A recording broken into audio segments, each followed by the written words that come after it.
Hi, ഇപ്പം നല്ല ചൂടാണല്ലോ അല്ലേ? ടി വി തുറന്നാൽ കാണുന്നത് 9 ഡിസ്ട്രിക്റ്റിൽ യെല്ലോ അലേർട്ട്, 12 ഡിസ്ട്രിക്റ്റിൽ യെല്ലോ അലേർട്ടാണ്. എന്താണ് യെല്ലോ അലേർട്ട്? നമ്മൾ കേട്ടിരിക്കുന്നത് മഴക്കാലത്താണ് യെല്ലോവും ഓറഞ്ചും റെഡും ഒക്കെ. പിന്നെ മനസ്സിലായത് ചൂടുകാലത്തും ഈ യെല്ലോ അലേർട്ട് പറയുന്നു. അപ്പം നമുക്ക് എങ്ങനെ ഈ യെല്ലോ അലേർട്ടിനെ നേരിടാം ഒന്ന് നോക്കിയാലോ?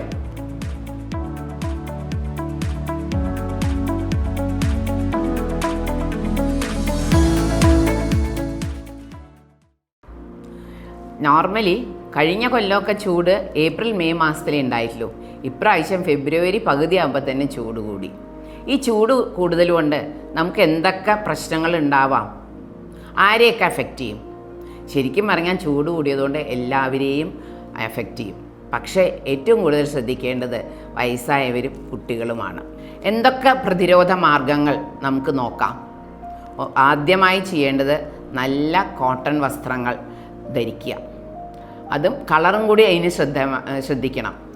വെള്ള, മഞ്ഞ അല്ലെങ്കിൽ ക്രീം കളറായത് ധരിക്കേണ്ടി വരും. അയഞ്ഞ വസ്ത്രങ്ങളാണ് ധരിക്കേണ്ടത്.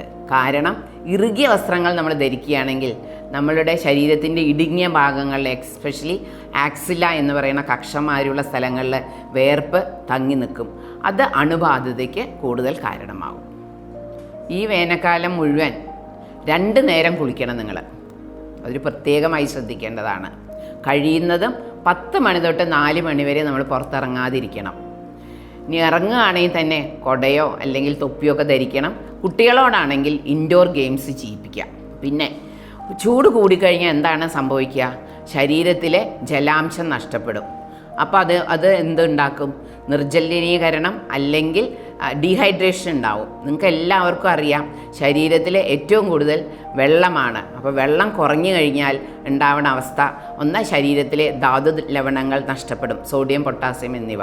പിന്നെ രണ്ടാമത്, ഈ വെള്ളം അത്യാവശ്യമാണ് രക്തത്തിനെ ശരീരത്തിൻ്റെ എല്ലാ ഭാഗത്തും കൊണ്ടുപോകാൻ. അപ്പോൾ അതിൻ്റെ രക്തത്തിൻ്റെ ഫ്ലോ കുറയ്ക്കും. അത് കാരണം ചിലപ്പോൾ സ്ട്രോക്ക് അല്ലെങ്കിൽ ഹാർട്ട് അറ്റാക്ക് എന്നിവ ഉണ്ടാവും. ഈ സോഡിയം, പൊട്ടാസ്യം കുറയുകയാണെന്നുണ്ടെങ്കിൽ, കുറഞ്ഞാലും കൂടിയാലും കുറേ പ്രശ്നങ്ങൾ ശരീരത്തിനുണ്ടാവും. ഒന്ന് ബുദ്ധിക്ക് എന്തെങ്കിലും പ്രശ്നങ്ങൾ വരും, അല്ലെങ്കിൽ ഭയങ്കര വയ്യായ്മ വരും. ഇപ്പോൾ ഒരു ആൾ പെട്ടെന്ന് വയ്യ എന്ന് തോന്നുകയാണെങ്കിൽ അവർ ആദ്യം ചെയ്യേണ്ടത് സമനിലത്ത് മര്യാദയ്ക്ക് കിടത്തുക. ഒന്ന് മെല്ലെ 2 കാലും പൊക്കുക, ഒരു 10 മിനിറ്റ് അങ്ങനെ വയ്ക്കുക.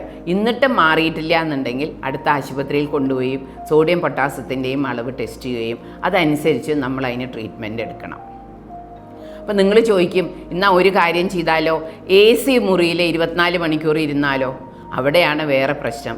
AC മുറിയിലിരുന്നാലും ഡീഹൈഡ്രേഷൻ സംഭവിക്കുകയും ചെയ്യും. പക്ഷേ ഒരു വ്യത്യാസം എന്നാൽ നമുക്ക് ദാഹം അറിയയില്ല. അപ്പം നമ്മുടെ ശരീരത്തിൻ്റെ നിന്ന് വെള്ളം നഷ്ടപ്പെടുന്നത് നമുക്കറിയാൻ പറ്റില്ല.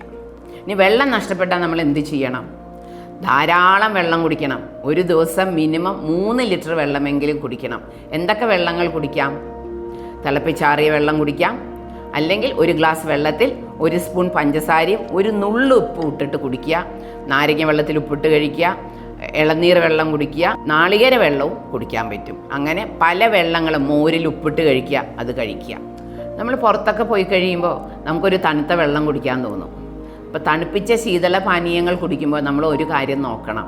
ചൂടുകാലത്ത് ജലാശയങ്ങളിലൊക്കെ വെള്ളം കുറവായിരിക്കും, നമുക്ക് വെള്ളക്ഷാമം അനുഭവപ്പെടും. അപ്പോൾ നല്ല വെള്ളത്തിലാണോ ഈ കൂൾ ഡ്രിങ്ക്സ് അല്ലെങ്കിൽ ശീതളപാനീയങ്ങൾ ഉണ്ടാക്കിയതെന്ന് നമ്മൾ ഉറപ്പുവരുത്തണം. ഇല്ലെങ്കിൽ പലതരം അസുഖങ്ങൾ, പ്രത്യേകിച്ച് മഞ്ഞപ്പിത്തം, ടൈഫോയിഡ് എന്നീ അസുഖങ്ങൾ കാരണമാവാം. നിങ്ങൾ ശ്രദ്ധിക്കേണ്ട കുറച്ച് കാര്യങ്ങൾ എന്താണെന്ന് വെച്ചിട്ടുണ്ടെങ്കിൽ, നമ്മൾ വീട്ടിൻ്റെ ഉള്ളിൽ, വയസ്സായവരും കുട്ടികളൊക്കെ ആണെങ്കിൽ വീട്ടിൻ്റെ ഉള്ളിൽ വേനൽക്കാലത്ത് കഴിയണതും ഇരിക്കുക. വാതിലും ജനലും ഒക്കെ നന്നായിട്ട് തുറന്നിട്ട് വെൽ വെൻറ്റിലേറ്റഡ് ആയിട്ട് വായുവിന് അങ്ങോട്ടും ഇങ്ങോട്ടും പോകാനുള്ള സഞ്ചാരം ഉണ്ടാവണ റൂമുകളിൽ ഇരിക്കുക. ധാരാളം വെള്ളം കുടിക്കുക, പഴങ്ങൾ കഴിക്കുക. അങ്ങനെ എല്ലാം ചെയ്തു കഴിഞ്ഞാൽ നമുക്ക് വേനൽക്കാലത്ത് വലിയ പ്രശ്നങ്ങളൊന്നും ഇല്ലാണ്ട് നമുക്ക് സുഖമായി പോകാൻ പറ്റും. നിങ്ങൾക്കിത് ഇഷ്ടമായിട്ടുണ്ടെങ്കിൽ നിങ്ങളൊന്ന് സബ്സ്ക്രൈബ് ചെയ്യൂ, അതേമാതിരി ഷെയർ ചെയ്യൂ. Thank you.